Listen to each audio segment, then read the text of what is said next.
কেন আজ আমাদের ঘরে বাইজিদ বুস্তামি বা ইমাম শাফির মতো মহামানবরা আর জন্মায় না? কেন আমাদের সন্তানরা আজ আদর্শহীন হয়ে পড়ছে? আপনি কি জানেন পশুর হাড়ের উপর লিখে পড়াশোনা করে কিভাবে একজন মানুষ বিশ্বসেরা ইমাম হয়েছিলেন? কিংবা সে মায়ের কথা, যিনি নিজের কলিজার টুকরা সন্তানকে দীর্ঘ 16 বছর জড়িয়ে ধরেননি কেবল তাকে আল্লাহর ওলি বানানোর জন্য। আজকের ভিডিওতে আমি আপনাদের এমন 3টি শ্বাসরুদ্ধকর এবং ঈমান জাগানিয়া সত্য ঘটনা শোনাবো, যা আপনার চিন্তা জগৎকে উলট পালট করে দেবে।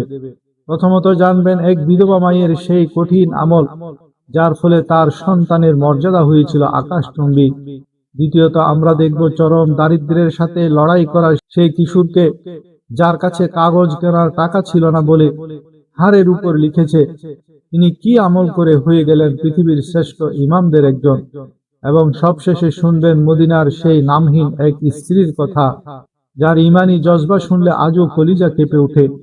পেটের ক্ষুধায় মরতে রাজি ছিলেন, কিন্তু স্বামীকে এমন এক আমল শিক্ষা দিয়েছিলেন যা বর্তমান সময়ের প্রতিটি পুরুষের জন্য এক মহাশিক্ষা। আপনি কি প্রস্তুত আপনার জীবনের মোড় ঘুরিয়ে দেওয়ার মতো এ মহাকাব্যিক ঘটনাগুলো শুনতে? এই ভিডিওর প্রতিটি মিনিট আপনার ঈমানকে নতুন করে সজীব করবে। তাই একটি মুহূর্ত মিস না করে শেষ পর্যন্ত আমাদের সাথেই থাকুন। প্রত্যেক মুমিনের হৃদয়ের কণ্ঠস্বর হলো, মুসলিম কেবল আল্লাহকেই ভয় করে। আমার মুসলিমের ভয়ের জায়গা আল্লাহ আগেও বদলাননি, ভবিষ্যতেও বদলাবেন না। সন্তানকে আপনি যেভাবে গড়ে তুলতে পারেন, তরবিয়ত দিতে পারেন, একজন বাবা তা পারেন না। বড় থেকে বড় কৃতি বাবাও সন্তানের চরিত্রের উপর সেই প্রভাব ফেলতে পারেন না যা একজন মা পারেন। পৃথিবীর ইতিহাসে যত সফল মানুষ তৈরি হয়েছেন, আপনি যদি মুহাদ্দিসের ইতিহাস দেখেন, মুফাসসিরদের ইতিহাস দেখেন, ফকিহদের দেখেন, সুফি মাশায়েখ কিংবা সাহিত্যিকদের দেখেন, এই পৃথিবীতে যত প্রাণবন্ত ও প্রভাবশালী ব্যক্তিত্ব জন্ম নিয়েছেন, তাদের গড়ে ওঠার পেছনে তাদের বাবার চেয়ে মায়ের অবদানই অধিকাংশ ক্ষেত্রে বেশি ছিল। আমি একটি উদাহরণ পেশ করছি, আর তিনি হলেন শেখুল মাশায়েখ সৈয়দুল আউলিয়া বাইজিদ বুস্তামি রহমতুল্লাহ আলাইহ। এক অদ্ভুত ব্যক্তিত্ব ছিলেন তিনি। হাদিস কিংবা তাসাউফের এমন কোন সিলসিলা নেই যা বাইজিদ বুস্তামিকে বাদ দিয়ে রহমতে আলম সাল্লাল্লাহু আলাইহি ওয়াসাল্লামের যুগ পর্যন্ত পৌঁছাতে পারে। বাইজিদ বুস্তামিকে এই মকামে কে পৌঁছিয়েছিলেন? তার বিধবা মা। সেই মা যিনি বাইজিদ যখন ছোট ছিলেন তখনই বিধবা হয়েছিলেন। তিনি নিজের এবং তার এতিম সন্তানের পেট চালানোর জন্য মানুষের বাড়িতে কাজকর্ম করতেন। সে মহিষী নারী যখন দেখলেন সন্তান বড় হচ্ছে এবং গলিতে খেলাধুলা করছে, তখন তার ভয় হলো অন্য বাচ্চাদের সাথে মিশে ছেলেটা না আবার বিগড়ে যায়। মা খোঁজ নিতে শুরু করলেন যে কি করা যায়। তার আর তার মরহুম স্বামীর এটাই তামান্না বা আকাঙ্ক্ষা ছিল যে তাদের সন্তান যেন একজন ওলিয়ে কামেল এবং আলেমে রব্বানি হয়। লোক মুখে তিনি জানতে পারলেন যে অমুক মসজিদে একজন শেখ বা আদর্শ শিক্ষক একটি মাদ্রাসা চালান, যেখানে কিছু ছাত্র তার কাছে থাকে। এ পর্যন্ত অভিজ্ঞতা হলো যে শিশু সেখানে থেকেছে সে অনেক নেককার হয়েছে। সে অসহায় বিধবা নারী আর এতিম সন্তানকে নিয়ে মানুষের কাছে পথ জিজ্ঞেস করতে করতে সেই শেখের কাছে পৌঁছালেন। সালাম দিয়ে নিজের পরিচয় দিলেন, হযরত আমি এক গরিব বিধবা নারী, এটি আমার এতিম সন্তান। আমার মরহুম স্বামীরও ইচ্ছা ছিল এবং আমারও ইচ্ছা যে সে যেন বড় আলেম হয়। খুঁজতে খুঁজতে আপনার কাছে এসেছি, একে আপনার চরণে একটু জায়গা দিন, ওকে আলেম এবং আল্লাহর ওলি বানিয়ে দিন। সেই শেখ অত্যন্ত প্রভাবিত হলেন। তিনি বললেন, ঠিক আছে, রেখে যান, আমি আমার সাধ্য মতো পুরো চেষ্টা করব। যাওয়ার সময় সেই মহিলা এক অদ্ভুত অনুরোধ করলেন। তিনি বললেন, হযরত, আরেকটি আরজ আছে। এই প্রথম বাচ্চাটি মায়ের কোল ছেড়ে বাইরে কোথাও থাকবে। আমার কথা ওর খুব মনে পড়বে, ও বারবার বাড়ি যাওয়ার ছুটি চাইবে। আমার অনুরোধ হলো আপনি ওকে ছুটি দেবেন না, কারণ ও আমার কাছে এলে ওর মনোযোগ ভাগ হয়ে যাবে। আপনি ওকে আমার কাছে তখনই পাঠাবেন যখন ও আল্লাহর ওলি হয়ে যাবে। শেখ অবাক হয়ে ভাবলেন, কি অদ্ভুত আল্লাহর বান্দা এই নারী। তিনি কদর করে বললেন, বোন, আপনি অনেক বড় কথা বলেছেন, আপনি দোয়া দিয়ে আমাকে সাহায্য করুন, আমি আমার দিক থেকে সবটুকু চেষ্টা করব। মা চলে গেলেন, সন্তান পড়াশোনায় লেগে গেল। কয়েক মাস পর যখন আর সহ্য হলো না, তখন শিশুটি তার ওস্তাদের কাছে আবেদন করলো, হযরত, অনেক দিন হয়ে গেল, আম্মির কথা খুব মনে পড়ছে, আমাকে একদিনের জন্য ছুটি দিন, আমি কথা দিচ্ছি কালই ফিরে আসবো। ওস্তাদ বিপদে পড়লেন, যদি অনুমতি দেন তবে মায়ের সাথে করা ওয়াদা ভেঙে যায়, আর যদি মানা করেন তবে এই এতিম মাসুম বাচ্চাটির মন ভেঙে যায়। কি করবেন বুঝতে না পেরে আল্লাহর দিকে মনোযোগ দিয়ে চাইলেন, আল্লাহ, আমি কি করব? এই শিশুর আবেদনের কি জবাব দেব? আল্লাহ তাআলা তার অন্তরে একটি বুদ্ধি দিলেন। তিনি বললেন, বাবা, এক কাজ করো, আমি তোমাকে একটি সবক দিচ্ছি, তুমি যদি সন্ধ্যা নাগাদ এই সবক মুখস্থ করে আমাকে শোনাতে পারো তবে তোমাকে ছুটি দেব। বাচ্চাটি খুশি হয়ে গেল। সে সবক নিয়ে ভেতরে গিয়ে যখন পাতার পর পাতা উল্টাতে লাগলো, তখন সে বুঝতে পারলো সন্ধ্যা পর্যন্ত এত পড়া মুখস্থ করা মানুষের পক্ষে অসম্ভব। ওস্তাদ ইচ্ছে করে অনেক বেশি পড়া দিয়েছিলেন। বাচ্চাটি খুব পেরেশান হলো, ভাবলো ওস্তাদের কাছে গিয়ে পড়া কমিয়ে দিতে বলবে। পরক্ষণে ভাবলো এটা তো বেয়াদবি হবে। তখন তার মাথায় একটি কথা এলো। সে ভাবলো শৈশব থেকে মা ও আমাকে এটাই বলতেন, খুব মনোযোগ দিয়ে শুনবেন এই কথাটি। মা বলতেন যে আল্লাহ সব করতে পারেন, আর ওস্তাদও প্রতিদিন এটাই বলেন, আজ আমি তার পরীক্ষা নেব। সে কিতাব আলাদা রেখে 2 রাকাত নামাজ পড়লো এবং ছোট ছোট হাত তুলে আল্লাহর কাছে চাইতে লাগলো, আল্লাহ, ছোটবেলা থেকে মাও এটাই বলতেন, ওস্তাদও এটাই বলেন যে আপনি সব করতে পারেন, আজ আপনি আপনার কুদরত এই এতিম বাচ্চাটিকে সাহায্য করে দেখিয়ে দিন, এই পড়া আমাকে সন্ধ্যা পর্যন্ত মুখস্থ করিয়ে দিন। দোয়ার পর সে পড়া শুরু করলো। যখন সন্ধ্যা হলো, সে ওস্তাদের কাছে এসে বলল, ওস্তাদজি, সবক শুনে নিন। ওস্তাদের দৃঢ় বিশ্বাস ছিল যে সবক মুখস্থ হওয়া সম্ভব নয়। তিনি বললেন, শোনাও বাবা। এরপর বাচ্চাটি যা শোনালো তাতে ওস্তাদ অবাক হয়ে গেলেন। কোথাও ভুল নেই, কোথাও আটকালো না, পুরো সবক শুনিয়ে দিল। ওস্তাদ বুঝে গেলেন যে এই শিশুর সাথে আল্লাহর বিশেষ কোনো ব্যাপার আছে এবং এটি তার মায়ের দোয়ার ফল। ওস্তাদ বললেন, খুব ভালো বাবা, যাও, তবে ওয়াদা মনে রেখো, কাল ফিরে এসো। বাচ্চাটি ওস্তাদের হাতে চুমু দিল, দোয়া নিল এবং চলে গেল। রাস্তায় লাফাতে লাফাতে খুশিতে গান গাইতে গাইতে সে বাড়ি পৌঁছলো। গিয়ে দেখলো ঘরের দরজা বন্ধ। সে দরজায় আওয়াজ দিল, একবার ডাকলো, কোনো জবাব নেই। 2 বার ডাকলো, জবাব নেই। 3য় বার ডাক দিয়ে বলল, আম্মি, দরজা খুলুন। ভেতর থেকে আওয়াজ এলো, দরজায় কে? বাইরে থেকে ছেলেটি বলল, আম্মি, আমি আপনার বাইজিৎ, দরজা খুলুন। মা বললেন, কোন বাইজিৎ? এ আমার বাইজিৎ হতে পারে না। আমার বাইজিৎ তো তখন আসবে যখন সে আল্লাহর ওলি হয়ে যাবে। ওস্তাদ আমার কাছে ওয়াদা করেছিলেন, আর ওস্তাদ ওয়াদা খেলাফি করতে পারেন না। এ আমার বাইজিৎ নয়। বাচ্চাটি বুঝে গেল যে মায়ের ইচ্ছা নয় যে সে এখন ঘরে ঢুকুক। সে দরজার সামনে দাঁড়িয়ে অনেকক্ষণ কাঁদল। এরপর কাঁদতে কাঁদতে মাদ্রাসায় ফিরে এলো। ওস্তাদের কাছে গিয়ে সালাম দিল। ওস্তাদ তো অবাক, কি হয়েছে বাবা, সব ঠিক আছে তো? বাচ্চাটি যখন কথা বলার জন্য মুখ তুলল, ওস্তাদ দেখলেন তার চোখ জলে ভরা, মুখ লাল হয়ে আছে। ওস্তাদ দ্রুত তাকে কোলে তুলে নিলেন, নিজের পাগড়ির কোণ দিয়ে বাচ্চার চোখের জল মুছে দিলেন। বললেন, বাবা, কি হয়েছে, তুমি ফিরে এলে কেন? বাচ্চাটি পুরো কাহিনী শোনালো এবং বলল, আমি গিয়েছিলাম, দরজা বন্ধ ছিল, আমি ডাকলাম, কিন্তু মা এই জবাব দিলেন যে এ আমার বাইজিৎ হতে পারে না, সে তো ওলি হয়ে ফিরবে। আমি বুঝে গেছি মা চান না আমি এখনই ফিরি, তাই ফিরে এলাম। উস্তাদ জিজ্ঞেস করলেন, বাবা, একটা কথা বলো, তুমি তোমার মায়ের উপর নারাজ হয়ে তো আসনি? ওহে মায়েরা, আপনারা আপনাদের মর্যাদা চিনুন, আর ওহে যুবকেরা, তোমরা তোমাদের মায়ের মর্যাদা চিনো। উস্তাদ বললেন, তুমি মায়ের উপর রাগ করনি তো? সে বলল, হযরত, মন খুব ভেঙেছে, চোখও অনেক কেঁদেছে, কিন্তু আমি নারাজ নই। আমি বুঝেছি মা আমার ভালোই চান। এখন উস্তাদ, আমি যতই জেদ করি না কেন, আপনি আমাকে আর ছুটি দেবেন না। শুধু একটি আরজ আছে, দোয়া করে দিন আমার মা কাজ করতে করতে অসুস্থ থাকেন, তার জীবনে যেন আল্লাহ এতটুকু বরকত দেন যাতে তিনি আমাকে বড় কিছু হতে দেখে যেতে পারেন, তার তামান্না যেন পূর্ণ হয় এবং তার চোখ যেন শীতল হয়। উস্তাদ বললেন, বাবা, আমি প্রতিদিন এই দোয়া করব। আমি কথা সংক্ষেপ করছি, বিশেষ করে মায়েদের বলছি, 16 বছর পর্যন্ত সেই সন্তান তার মায়ের কাছে যায়নি। এরপর কি হলো? আল্লাহু আকবার কবীরা।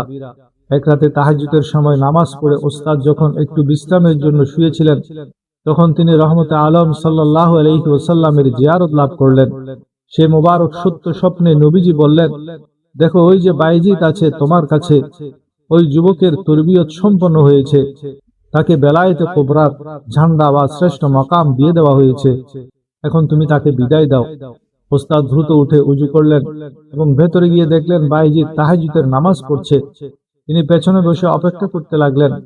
নামাজ শেষে যখন সে সালাম ফিরালো, ওস্তাদ ডাক দিয়ে বললেন, বাইজিদ এদিকে আসো। তাকে বুকে জড়িয়ে নিলেন, কপালে চুমু খেলেন এবং নিজের পাগড়ি তার মাথায় রেখে দিলেন।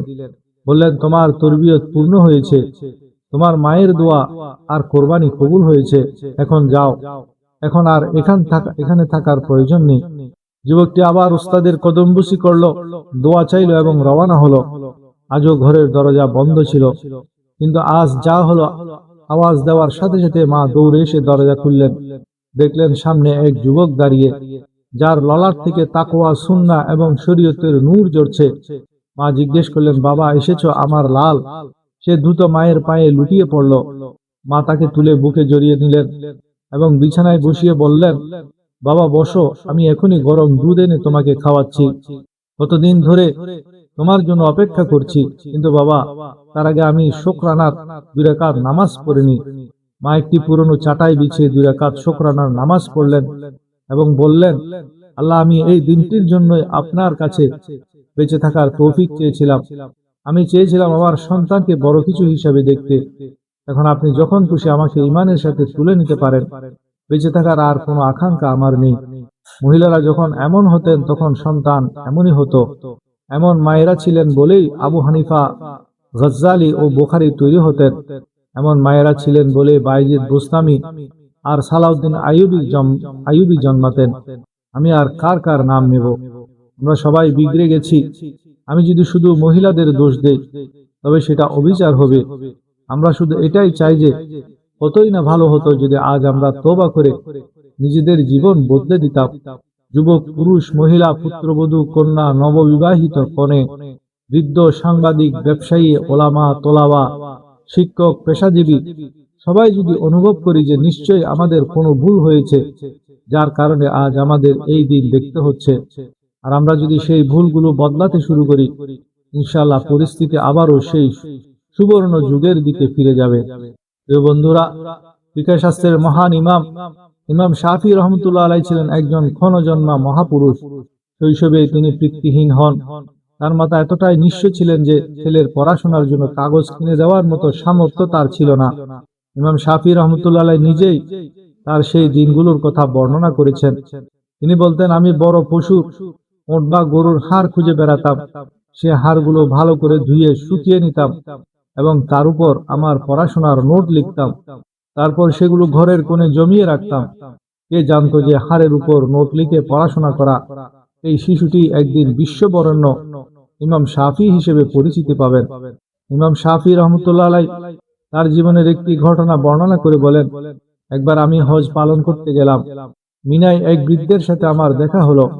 আমাকে দেখেই তিনি সাদরে আমন্ত্রণ জানিয়ে বললেন, হে যুবক, আমার আতিথেয়তা গ্রহণ করো। আমি সানন্দে রাজি হলাম।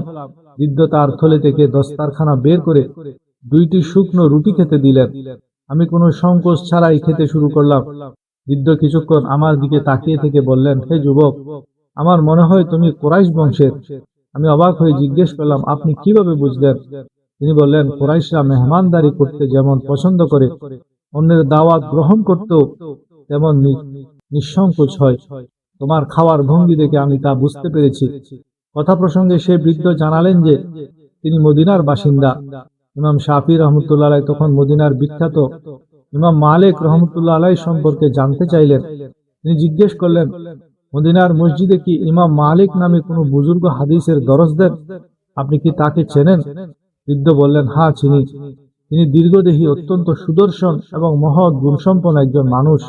ইমাম শাফি রহমতুল্লাহ আলাইহি যখন তার সাথে সাক্ষাতের তীব্র ইচ্ছা প্রকাশ করলেন, তখন বৃদ্ধ তাকে মদিনার কাফেলার সাথে যাওয়ার প্রস্তাব দিলেন।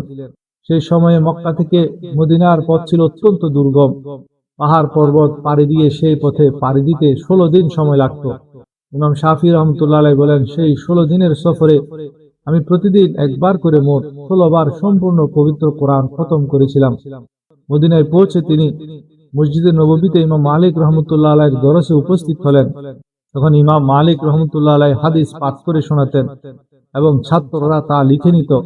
ইমাম শাফি রহমতুল্লাহ আলাইহি বলেন, সবাইকে লিখতে দেখে আমার মন ভীষণ আক্ষেপ হলো। যদি আমার কাছেও কাগজ কলম থাকতো, আমি তখন নিরুপায় হয়ে নিচ থেকে একটি তৃণ কুড়িয়ে নিলাম, নিজের হাতের তালুটিকে কাগজের পৃষ্ঠা কল্পনা করে সেই কুটা দিয়ে সেই তৃণ দিয়ে লেখার অনুকরণ করতে শুরু করলাম, যাতে আমি পাঠে মনোযোগী থাকতে পারি। ইমাম মালিক রহমতুল্লাহ আলাইহি এটি লক্ষ্য করলেন। দরস শেষে তিনি ইমাম শাফিকে ডেকে জিজ্ঞেস করলেন, এই যুবক, তুমি এসব কি করছিলে? তিনি বিনয়ের সাথে বললেন, হযরত, আপনি যখন হাদিস শোনাচ্ছিলেন, আমি তখন তা আমার হাতের তালুতে লিখে নিচ্ছিলাম। ইমাম মালিক রহমতুল্লাহ আলাইহি তার খালি হাত দেখে অসন্তুষ্ট হয়ে বললেন, এটি তো ঠিক নয়, এটা হাদিসের আদব পরিপন্থী। ইমাম শাফি রহমতুল্লাহ আলাইহি তখন আরজ করলেন, হযরত, আমি একজন মুসাফির, আমার কাছে কাগজ কলম ছিল না। দেখার দৃষ্টিতে আমি তালুতে লিখছিলাম ঠিকই, কিন্তু আসলে আমি প্রতিটি শব্দ আমার হৃদয়ে গেঁথে নিচ্ছিলাম। ইমাম মালিক রহমতুল্লাহ আলাইহি তাকে পরীক্ষা করার জন্য বললেন, ঠিক আছে, আমি আজ যা পড়িয়েছি তার অর্ধেক শুনিয়ে দাও।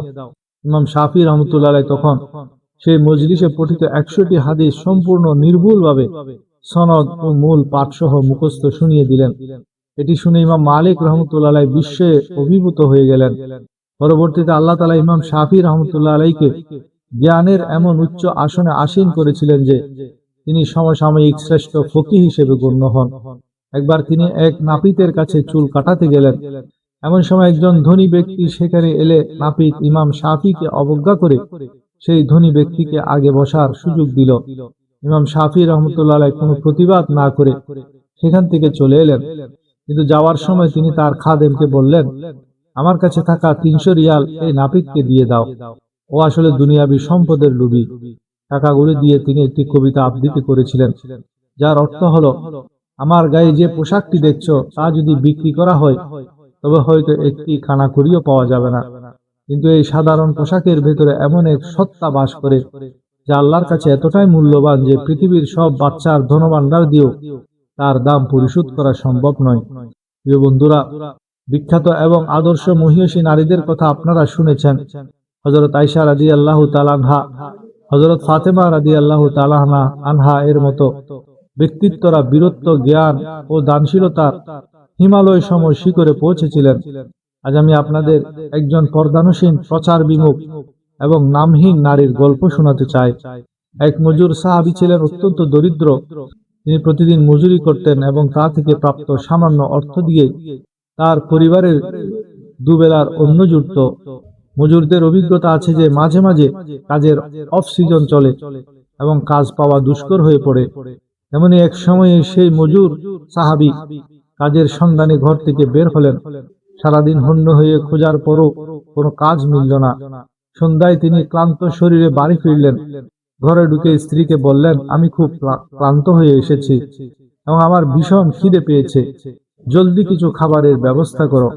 স্ত্রী উত্তর দিলেন, হে আমার সরতাজ স্বামী, আপনি বোধহয় ভুলে গেছেন, আমি তো আপনাকে আগেই বলেছিলাম যে ঘরে যা কিছু ছিল তা গতকালই শেষ হয়ে গেছে।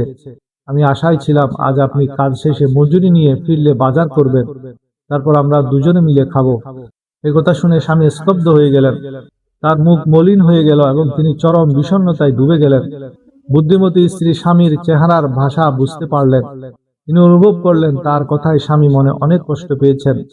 স্ত্রী তখন অত্যন্ত ধৈর্যের সাথে বললেন, শুনুন, আমার মনে হচ্ছে আজ আল্লাহর ইচ্ছা এটাই যে আমরা দুজনেই ক্ষুধার্ত অবস্থায় রাত কাটাই, আর আল্লাহর ফয়সালার সামনে হাসি মুখে মাথা নত করে দেওয়ার নামই হলো ঈমান। আমাদের নবী মুহাম্মদ সাল্লাল্লাহু আলাইহি ওয়াসাল্লামের কাছ থেকে তো আমরা এটাই শিখেছি। তাই আসুন আমরা ধৈর্য ধরি এবং আল্লাহর সন্তুষ্টির জন্য আজ রাতে ক্ষুধার্ত অবস্থায় ঘুমিয়ে পড়ি। স্ত্রীর এই অটল মনোভাব স্বামীর মনে যেন প্রাণ ফিরে এলো। তিনি নতুন করে সাহস পেলেন। দুনিয়ার কোনো দামি টনিক বা এনার্জি ড্রিঙ্কে সেই শক্তি নেই যা একজন বিশ্বস্ত স্ত্রীর এক চিমটি ভালোবাসায় থাকে। একজন পুরুষ পাহাড়ের সাথেও লড়াই করার ক্ষমতা রাখে যদি তার স্ত্রীর সমর্থন পাশে থাকে। পক্ষান্তরে সে দ্রুত ভেঙে পড়ে যদি স্ত্রীর পক্ষ থেকে কেবল অভিযোগ, কটূক্তি আর অবজ্ঞা পায়। যাই হোক, তারা দুজনে ক্ষুধার্ত অবস্থায় রাত কাটালেন। পরদিন সকালে সেই মজুর সাহাবী আবারও সুন্নাহ অনুযায়ী কাজের সন্ধানে বের হলেন। এটি ইসলামের শিক্ষা যে স্বামী যখন কাজে বের হবেন তখন ঘরের স্ত্রী যেন পর্দার আড়াল থেকে হাসি মুখে এবং ফি আমানিল্লাহ আল্লাহর হেফাজতে থাকুন বলে তাকে বিদায় জানান। এতে স্বামীর মনে এক অদ্ভুত আভ্যন্তরীণ শক্তি সঞ্চারিত হয়। আল্লাহর পরিকল্পনা অনুযায়ী দ্বিতীয় দিনও তিনি কোনো কাজ পেলেন না এবং সন্ধ্যায় খালি হাতে ফিরলেন। স্ত্রী পরিস্থিতি বুঝতে পারলেন এবং আবার অত্যন্ত মমতা মাখানো ভাষায় বললেন, আমাদের রব বেখবর নন, তিনি অক্ষম নন এবং তিনি জুলুমকারীও নন। তিনি আমাদের প্রয়োজন সম্পর্কে সম্পূর্ণ অবগত। তিনি মা বাবার চেয়েও আমাদের বেশি ভালোবাসেন। আর যদি তিনি আমাদের ক্ষুধার্ত রাখার ফয়সালা করেন তবে নিশ্চয়ই এর মধ্যে আমাদের জন্য কোনো কল্যাণ নিহিত আছে। স্বামী আবারও সান্ত্বনা পেলেন এবং তারা দ্বিতীয় রাত্রিও ক্ষুধার্ত অবস্থায় কাটালেন। তৃতীয় দিন সকালে যথারীতি স্ত্রী তাকে বিদায় দিলেন, কিন্তু তিনি কয়েক কদম যাওয়ার পরই স্ত্রী তাকে ডাক দিলেন, 1 মিনিট দাঁড়ান, ফিরে আসুন। স্বামী ফিরে এলে স্ত্রী বললেন, একটি কথা বলতে ভুলে গিয়েছিলাম। আমি জানি আপনি আমাকে কতটা ভালোবাসেন, কিন্তু আমার ভয় হচ্ছে আমার প্রতি ভালোবাসার অতিশয্যে কাজ না পেয়ে আপনি যেন কোনো হারাম বা অবৈধ উপার্জন ঘরে নিয়ে না আসেন। আল্লাহর দোহাই লাগে, যদি কোনো আয় না হয় তবে খালি হাতেই ফিরে আসবেন, কিন্তু এক লোকমা হারাম মালও ঘরে আনবেন না। মদিনার সেই পুণ্যবতী নারীর এই কথাগুলো কেবল তার স্বামীর জন্য নয়, বরং কিয়ামত পর্যন্ত আসা প্রতিটি মুসলিম যুবকের জন্য এক অনন্য শিক্ষা। সুপ্রিয় শ্রোতাবৃন্দ, এই ছিলেন সেই মায়েরা এবং মহিলারা যাদের ঘরে জন্ম নিতেন আবু হানিফা, গাজ্জালি, বুখারী আর সালাউদ্দিন আইয়ুবীরা। আজ আমরা সবাই বিগড়ে গেছি। আমি শুধু মহিলাদের দোষ দিচ্ছি না, আমরা পুরুষরাও আমাদের দায়িত্ব ভুলেছি। কতই না ভালো হতো যদি আমরা আজ এই রাত্রিতেই তওবা করে নিজেদের জীবন বদলে দিতাম। যুবক, যুবতী, ব্যবসায়ী, বুদ্ধিজীবী, ছাত্র, শিক্ষক সবাই যদি অনুভব করি যে নিশ্চয় আমাদের কোনো ভুল হয়েছে যার কারণে আজ আমরা এত লাঞ্ছিত। আসুন আমরা আজ থেকেই আমাদের ভুলগুলো বদলাতে শুরু করি। যদি আমরা রাতের আধারে আল্লাহর সামনে দাঁড়াতে পারি আর আমাদের ঘরগুলোকে হারামের ছোঁয়া থেকে বাঁচাতে পারি, তবে ইনশাআল্লাহ মুসলিম উম্মাহ আবারও সে হারানো গৌরব ফিরে পাবে। বন্ধুরা, আজকের এই আলোচনাটা যদি আপনার হৃদয়ে একটু নাড়া দিয়ে থাকে এবং আপনার ঈমানকে জাগ্রত করে থাকে, তবে এই ভিডিওটি লাইক দিয়ে অন্যদের দেখার সুযোগ করে দিন। আর আপনার মূল্যবান অনুভূতিটি কমেন্টে অবশ্যই জানাবেন। আপনার প্রিয় গল্পের মাধ্যমে আমল কোনটি ছিল, এই বার্তাটি ছড়িয়ে দেওয়াও একটি সদকায়ে জারিয়া। আল্লাহ আমাদের সবাইকে আমল করার তৌফিক দান করুন। আমিন।